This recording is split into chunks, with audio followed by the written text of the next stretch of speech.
Hello friends, welcome to our channel box office blockbusters. কথা বলবো dark world এই মুভির 57 দিনের কালেকশন নিয়ে, বুমেরাং এই মুভির 67 দিনের কালেকশন নিয়ে, আগন্তুক এই মুভির 57 দিনের কালেকশন নিয়ে, কথা বলবো সূর্য এই মুভির 25 দিনের কালেকশন নিয়ে, কথা বলবো তুফান এই মুভির 57 দিনের কালেকশন নিয়ে। আপনারা জানেন global superstar Shakib Khan sir অভিনীত তুফান ফিল্মটি বক্স অফিসে record breaking collection day by day করেই চলছে। দর্শকরা এই মুভিকে অনেক বেশি ভালোবেসেছে, ফ্যামিলি অডিয়েন্স এই মুভিকে অনেক বেশি ভালোবেসেছে। আপনারা জানিয়ে দেই তুফান এসেছে এবং record breaking collection movie day by day করছে। আমরা আশা করছি মুভিটি বক্স অফিসে আরও রেকর্ড আয় করবে। কথা বলবে 5টি মুভির কালেকশন নিয়ে। ভিডিও ভালো লাগে তো লাইক করবেন এবং এখনও যদি বক্স অফিস ব্লকবাস্টার চ্যানেলটি সাবস্ক্রাইব না করে থাকেন, সবার আগে সকল মুভির latest update plus box office collection জানার জন্য আমাদের চ্যানেলটি সাবস্ক্রাইব করে নেবেন। প্রথম বলবো ডার্ক ওয়ার্ল্ড নিয়ে। বাজলো 1,50,00,000 টাকা। লিডার আপনারা জানেন নবাগত হিরো মুন্না খান স্যার 57 দিন কমপ্লিট করে নিয়েছে। মুন্না খান স্যার তার ডার্ক ওয়ার্ল্ড ফিল্মটি করেছেন, এটি তার ক্যারিয়ারের সবচেয়ে প্রথম ফিল্ম। আপনি জানিয়ে যে ডার্ক ওয়ার্ল্ড যখন রিলিজ হয়েছিল মুভিটি পুরোপুরি পজিটিভ রিভিউর সাথে রিলিজ হয়েছে। দর্শকরা এই মুভিকে সাপোর্ট করেছে এবং মুভিটি ফ্যামিলি অডিয়েন্সদের খুবই পছন্দ হয়েছে। আপনি জানিয়ে দেই ডার্ক ওয়ার্ল্ড যখন রিলিজ হয়েছিল মুভিটি কিন্তু পজিটিভ রিভিউর সাথে রিলিজ হয়েছে। মুভিটি মিক্সড রিভিউ পেলেও বেশিরভাগ দর্শক এই মুভিকে পজিটিভ রিভিউ দিয়েছে, বলেছে সাউথের ফিল্মের মতো মুভিকে অনেকটুকু সাউথের মুভির মতো সাপোর্ট করেছে। নিজেদের 57 দিনে মুভি বাংলাদেশ থেকে আয় করেছে 2 লক্ষ টাকা। টোটাল এমএ কালেকশন হলো 2,21,00,000 টাকা। আপনারা যদি এখনও ডার্ক ওয়ার্ল্ড না থাকেন দেখবেন মুন্না খান স্যার তার ক্যারিয়ারের প্রথম ফিল্ম ডার্ক ওয়ার্ল্ড নিয়ে আসলেন। মুভিটি লাইফ টাইমে 2.5 থেকে 3 কোটি টাকা প্লাস বিজনেস করতে পারে, কারণ মুভিটি এখনও রান করছে। মুভিটি ভালো সিনেমা হল এবং শোতে চলছে, যার কারণে আমরা আশা করছি মুভিটি লং টাইম রান করতে পারবে। কথা বলবো বুমেরাং নিয়ে। বাজলো 8 কোটি টাকা। লিড হলো সুপারস্টার জিৎ স্যার 67 দিন কমপ্লিট করে নিয়েছে।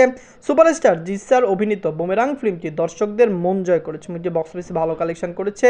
ফ্যামিলিয়ান্সের সাপোর্ট ভালোবাসা বুমেরাং পেতে পারে। আমরা আশা করছি মুভিটি লাইফ টাইমে বক্স অফিসে কমপক্ষে 7 কোটি টাকা প্লাস বিজনেস করবে। সুপারস্টার জিৎ স্যার তার ক্যারিয়ারে অনেক ফিল্ম করেছে, কিন্তু আমার মনে হয় তার ক্যারিয়ারের একটি টার্নিং পয়েন্ট ছিল যে বুমেরাং একটি সায়েন্স ফিকশন কমেডি ফিল্ম ছিল। তিনি কিন্তু লাগাতার আপনারা জানেন কমার্শিয়াল ফিল্ম করেছে, যেখানে বুমেরাং একটি science fiction comedy film.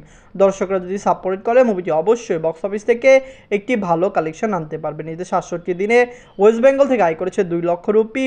Total MA collection হলো 6,62,00,000 রুপি। আপনারা যদি এখনও বুমেরাং না থাকেন দেখবেন সুপারস্টার জিৎ স্যারের আপকামিংও কিছু লাইন আপ আছে, কিন্তু আমার মনে হয় তার সবার আগে বস 3-র কাজ তোলা দরকার, কারণ আপনারা জানেন তার আপকামিং লাইন আপের যে কোনো ফিল্ম যদি ভালো কালেকশন আনতে পারে সেটি বস 3। তিনি নিজেও বলেছেন তিনি খুবই তাড়াতাড়ি বস 3-র কাজ ধরবেন। আমরা আশা করছি বস 3 রিলিজ হলে মুভিটি বক্স অফিসে 30 থেকে 35 কোটি রুপি প্লাস বিজনেস করতে পারবে। কথা বলবো আগন্তুক নিয়ে। বাজলো 1,20,00,000 টাকা। লিডার আপনারা জানেন পূজা চেরি ম্যাম এবং শ্যামল মল্লা স্যার 57 দিন কমপ্লিট করে নিয়েছে। আগন্তুক যখন রিলিজ হয়েছিল আপনারা জানেন এর সাথে কিন্তু আরও অনেক ফিল্ম রিলিজ হয়েছে বাংলাদেশে। তখন প্রায় 5টি ফিল্ম চলছিল এবং সকল ফিল্ম কিন্তু বক্স অফিসে ভালো কালেকশন করেন। এই ডার্ক ওয়ার্ল্ড, আগন্তুক, তুফান এই 3টি ফিল্ম ভালো পারফরমেন্স করলো। ময়ূরক্ষী এবং রিভেঞ্জ এই 2টি ফিল্ম কিন্তু বাজে কালেকশন করেছিল এবং খুবই তাড়াতাড়ি ওয়াশ আউট হয়েছিল, যেখানে আগন্তুক, ডার্ক ওয়ার্ল্ড এবং তুফান এই 3টি ফিল্ম এখনও চলছে এবং এই 3টি ফিল্ম আরও লং টাইম রান করতে পারে। আগন্তুক এসেছে, পজিটিভ রিভিউ পেয়েছে, দর্শকরা পুরোপুরি এই মুভিকে সাপোর্ট করেছে, যার কারণে কিন্তু মুভিটি বক্স অফিসে ভালো কালেকশন করতে সক্ষম হয়েছিল। নিজের 57 দিনে বাংলাদেশ থেকে আয় করেছে 2 লক্ষ টাকা। টোটাল এমএ কালেকশন হলো 1,65,00,000 টাকা। আপনারা যদি এখনও আগন্তুক না থাকেন দেখবেন পূজা চেরি ম্যাম এবং শ্যামল মাওলা স্যার অভিনীত আগন্তুক ফিল্মটি কেমন হয়েছে, মুভিটি লাইফ টাইমে কত টাকা আয় করতে পারে, দর্শকরা কে মুভিকে সাপোর্ট করবে, মুভিটিকে আরও লং টাইম রান করবে। আপনারা জানিয়ে দিয়ে আগন্তুক এখনও 2টি সিনেমা হলে চলছে এবং মুভিটি প্রায় 5টি শো পেয়েছে, যেটি মুভিটি লং টাইম রান করছে। হতে পারে মুভিটি 100 দিনও রান করতে পারে। কথা বলবো সূর্য নিয়ে। বাঁচলো 2 কোটি টাকা। লিডার আপনারা জানেন বিক্রম স্যার 25 দিন কমপ্লিট করে নিয়েছে। সূর্য খুবই ভালো কালেকশন করেছে, দর্শকরা এই মুভিকে সাপোর্ট করেছে, ফ্যামিলি অডিয়েন্স এই মুভিকে সাপোর্ট করেছে। সূর্য এসেছে, মুভিটি লং টাইম রান করতে যাচ্ছে এবং আপনি জানিয়ে দেয় মুভিটি খুবই পজিটিভ রিভিউ পেয়েছে। বিক্রম স্যারকে দেব স্যার এবং জিৎ স্যারের পরে পরবর্তী সুপারস্টার বলা হয়েছে। দর্শকরা তার কাজকে অনেক বেশি ভালোবেসেছেন এবং তারা কিন্তু তার মুভিকে সাপোর্টও করছেন। ফ্যামিলি অডিয়েন্স সূর্য দেখছে এবং ফ্যামিলি অডিয়েন্স এই মুভিকে ব্লকবাস্টারও করতে পারে। মুভিটি লাইফ টাইমে 4 থেকে 5 কোটি রুপি প্লাস বিজনেস করতে পারে। নিজের 25 দিনে ওয়েস্ট বেঙ্গল থেকে আয় করেছে 5 লক্ষ রুপি। টোটাল এমএ কালেকশন হলো 2,05,00,000 রুপি। আমরা যেরকম এক্সপেক্ট করছি যদি সেরকম হয় তাহলে সূর্য লাইফ টাইমে বক্স অফিসে 4 থেকে 5 কোটি রুপি প্লাস বিজনেস করতে পারে। অবশ্যই মুভিটি বক্স অফিসে 100 দিন রান করবে এবং অবশ্যই মুভিটি বক্স অফিসে ভালো কালেকশন করবে। সূর্যর সাথে কিন্তু রবিনস কিচেন রিলিজ হয়েছিল, যেটি কিন্তু অলরেডি ওয়াশ আউট হয়ে গিয়েছে। সূর্য আপনাদের কেমন লেগেছে এবং লাইফ টাইমে মুভিটি কত টাকা আয় করতে পারে, বিক্রম স্যার কি হবে পরবর্তী সুপারস্টার, কমেন্ট বক্সে জানিয়ে দিয়েন। এখন কথা বলবো তুফান নিয়ে। বাজেট হলো 15 কোটি টাকা। লিড আপনারা জানেন global superstar Shakib Khan sir, Chanchal Chowdhury sir 57 দিন কমপ্লিট করে নিয়েছে। তুফান এসেছে এবং বক্স অফিসে মুভিটি একটি রেকর্ড ব্রেকিং কালেকশন করতে সক্ষম হয়েছে। আপনারা জানেন বাংলাদেশের ইতিহাসে হাইস্ট গ্রোসিং ফিল্ম তুফান যে কালেকশনটি করেছে, বাংলাদেশের ইতিহাসে এখন পর্যন্ত কোনো ফিল্ম এই কালেকশন করতে পারেনি। তুফান লং টাইম রান করবে এবং অবশ্যই মুভিটি বক্স অফিস থেকে আরও বেশি আয় করবে। Global superstar Shakib Khan sir তার ক্যারিয়ারে অনেক ফিল্ম করলো, তুফানের মতো ব্লকবাস্টার ফিল্ম তিনি করেননি। আপনারা জানেন সাকিব খান স্যার তার ক্যারিয়ারের প্রাইম টাইমে রয়েছে।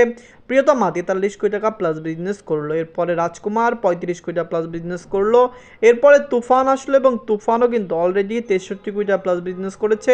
কালকের মধ্যে মুভিটি 64 কোটি টাকা প্লাস বিজনেস করে ফেলবে। সুপারস্টার সাকিব খান স্যার যেরকমভাবে ফিল্ম দিচ্ছে, যদি বাংলাদেশে এবং ওভারসিজ মার্কেটে এরকমভাবেই চলে, হতে পারে তার ক্যারিয়ারে আরও আপকামিং ফিল্মগুলি 20 কোটি বা 25 কোটি প্লাস বিজনেস করতে পারে। তুফান নিজেদের 57 দিনে বাংলাদেশ থেকে আয় করেছে 10 লক্ষ টাকা। মুভিটি নিজেদের 11 দিনে মালয়েশিয়া থেকে আয় করেছে 3 লক্ষ টাকা। নিজেদের 39 দিনে মুভিটি সিঙ্গাপুর থেকে আয় করেছে 1 লক্ষ টাকা। আপনি জানিয়ে দেই মুভিটি মালয়েশিয়াতে বিগ রিলিজ করার কথা হলো, ডিস্ট্রিবিউটাররা মুভিকে বিগ রিলিজ করতে পারেনি। বিগ রিলিজের ডেটটা তারা ডে বাই ডে পিছাচ্ছে, কিন্তু আপনি জানিয়ে দেই মুভিটি লিমিটেড স্ক্রিনে মালয়েশিয়াতে চলছে। মালয়েশিয়াতে কিন্তু মুভিটি 11টি সিনেমা হলে চলছে এবং সেখান থেকে মুভিটি মোটামুটি ভালো কালেকশনই করেছে। আমরা যেরকম এক্সপেক্ট করেছিলাম এর চেয়ে ভালো কালেকশন করেছে। মালয়েশিয়াতে মুভিটি লং টাইম রান করলে অবশ্যই মুভিটি বক্স অফিসে আরও বেশি আয় করতে পারবে।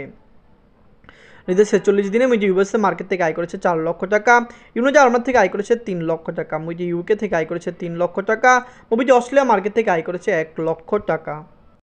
আমরা আশা করছি মুভিটি ইউএসএ, ইউকে, অস্ট্রেলিয়া এই সকল লোকেশন আরও লং টাইম রান করবে এবং অবশ্যই এই সকল লোকেশনের থেকে মুভিটি আরও বেশি আয় করবে। আপনি জানিয়ে দিই যখন বাংলাদেশে মুভিটি চলছিল না, বাংলাদেশের সব কিছু শাটডাউন ছিল, তখনও কিন্তু তুফান ইউএসএ, ইউকে, অস্ট্রেলিয়া এবং সিঙ্গাপুর মার্কেটে চলছিল। এই সকল মার্কেট থেকে মুভিটি ভালো কালেকশন করেছে, দর্শকরা এই সকল মার্কেট থেকে মুভিকে সাপোর্ট করেছে। এদের 57 দিনে মুভিটি ওয়ার্ল্ড মার্কেট থেকে আয় করেছে 25 লক্ষ টাকা। টোটাল কালেকশন হলো 63,89 লক্ষ টাকা। আপনারা যদি এখনও তুফান না থাকেন, দেখবেন global superstar Shakib Khan sir তার ক্যারিয়ারের সবচেয়ে বড় বিগেস্ট ব্লকবাস্টার ফিল্মটি করেছে।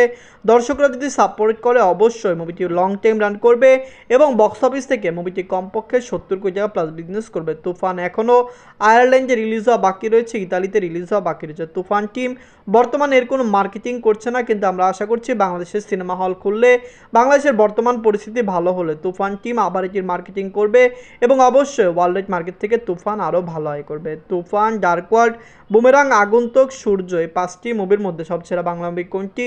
কোন মুভিটি হয়েছে বিগেস্ট ব্লকবাস্টার, কোন মুভিটি হয়েছে ফ্লপ? কমেন্ট করে জানিয়ে দিন। ধন্যবাদ।